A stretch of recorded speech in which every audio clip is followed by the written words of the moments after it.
নমস্কার বন্ধুরা, আমি কৃষ্ণা। আমার চ্যানেলের নাম কৃষ্ণা আর্ট আলপনা। এই চ্যানেলটি সম্পূর্ণ আলপনার চ্যানেল। আপনারা প্রতিদিন দেখতে পাবেন। মোটামুটি আমি প্রতিদিনই আলপনা এই চ্যানেলে দিয়ে থাকি। আপনাদের যদি চ্যানেলটি ভালো লাগে বা আলপনা দেখে ভালো লাগে, অবশ্যই লাইক, শেয়ার, কমেন্ট করবেন। আর হ্যাঁ বন্ধুরা, সাবস্ক্রাইব অবশ্যই করবেন। আপনাদের যদি সহযোগিতা না পায় তাহলে আমি চ্যানেলটিকে এগিয়ে নিয়ে যেতে পারবো না।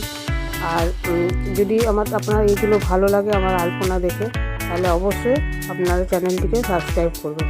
আর বন্ধুরা, আপনারা সুস্থ থাকবেন, ভালো থাকবেন এই আশা করি। আর এখানে আমি শেষ করছি। টাটা।